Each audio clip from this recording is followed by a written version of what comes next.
All right. Um, so I think that what would make it easier for a judge to be able to decide on both sides is trying to do more analysis on your evidence that you're going for, and sort of like explaining that out fuller. And so a lot of times that both sides sort of make self-referential statements, or will just say something. So like an example from the affirmative, you'll be like, dehumanization is worse than nuclear war, and discourse creates reality. And so we say dehumanization is worse than war, so therefore it's worse than war. So it's just like there's no warrant in the course of that sentence. So if you make it explain why dehumanization is like it creates a war. At other points you do, like when you're talking about murder, it does, but when you like in other points of the debate you're not. And it's the same sort of deal at points in the on the affirmative side, where you're just saying that if we embrace feminism, then there won't be violence, opposed to sort of explaining how, why they'll be different. And that's true more on the block than it is in the two and R. And the other thing that both teams would be able that would benefit is that sort of going down the flow sequentially.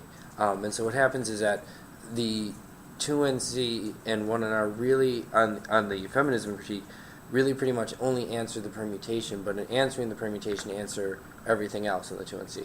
Actually, the 1NR that answered the some of the indites of feminism, but the 2NC's structure is just answering the perm, and that then you weaved in answers to other arguments that they were making, like references to Supreme Court justices and references to other things, and then you did that same thing in the 2NR, and opposed to starting with the first answer in the 2AC and then the second answer and going down sequentially.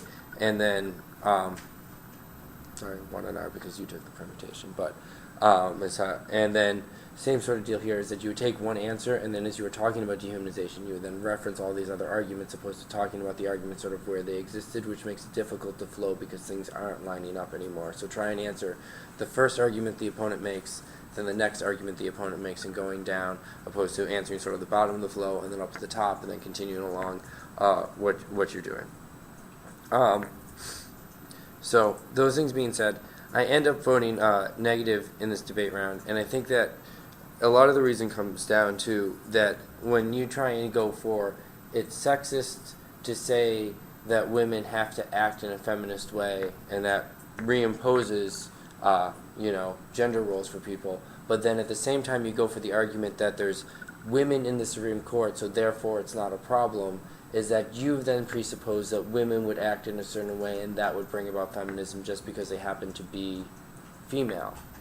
Versus in cross-examination, when they explain that there is a difference between being feminine and being female, being masculine and being male. So a male can be feminine, a female can be masculine, but to embrace feminism is not embracing women's rights or women's liberation. So it's not an issue of just getting women into the Supreme Court. Just like Obama getting elected didn't solve racism, having women in the Supreme Court and Congress doesn't solve things like sexism, because it's an issue of sort of a mentality, not versus like a gender relationship. So when you're saying it's sexist for them to assume that women are like this, but then women are here, so we must have feminism, you're the ones who then make this assumption. So there's an embedded way that you go about doing that.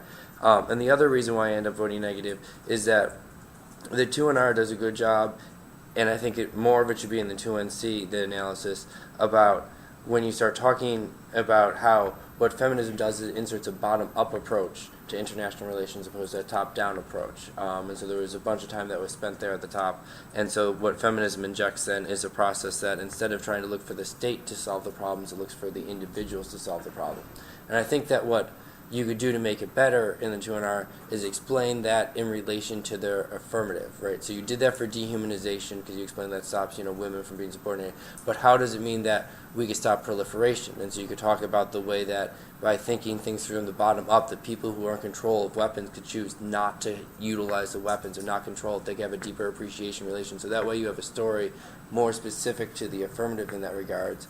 But what you need to do then in response to that is explain why is the state needed, because like the Warren and Katie evidence that they're extending is talking about why the state co-ops, or the state will sort of lose in this process and always end up being aggressive.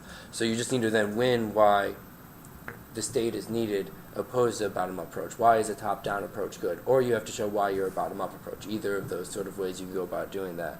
And then you'll be able to and then you have reasons for why feminism is bad, if feminism requires a bottom-up approach and some problems can only be solved top-down, then that's a reason why the critique is a bad idea. And so that's sort of the offense. That's another way that you can sort of structure the offense. So the other thing I want to talk about is the feminism is racist argument.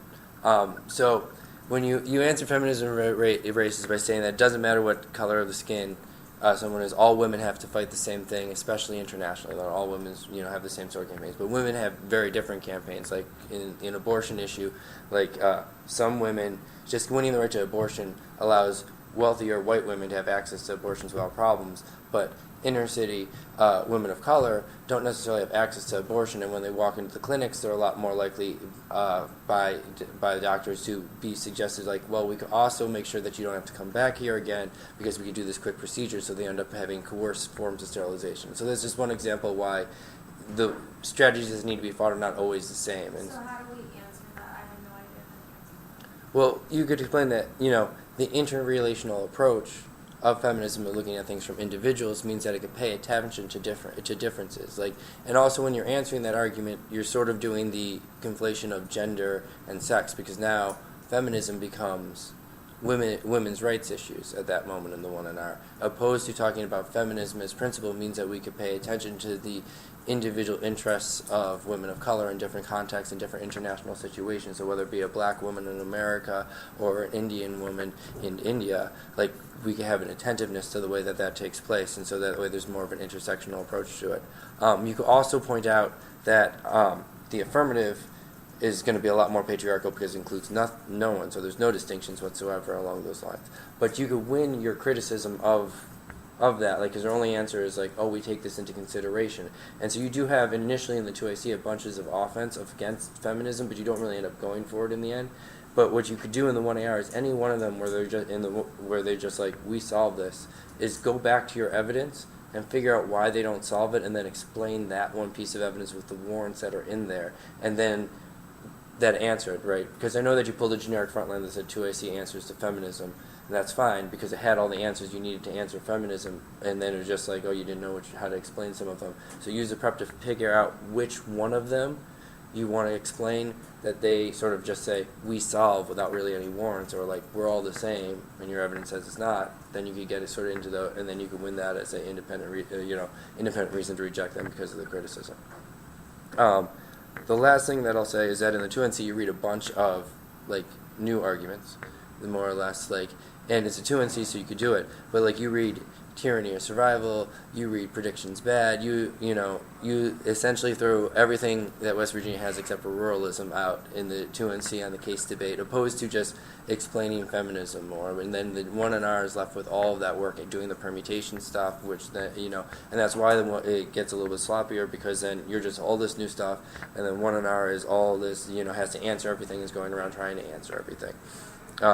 And so what you could do to answer that is you can make new arguments to new arguments and read new evidence to it, but it's not always beneficial to do that. I think that what you did was probably better than just sort of reading more cards. It's just sort of explaining why it doesn't apply to you, why it turns it and stuff like that, and you're not losing on any of that new stuff that's hurting the development, but you are allowed to do it. But what is a new argument versus an extension of argument is up for debate. Some of the stuff that was said in the 2NC might not be new, which might not provoke that, because it could just be an extension of the feminism argument, depending on how different judges read it. So when you make new arguments, you should explain why new answers are justified, and then why this gets back at other things. Is there any questions?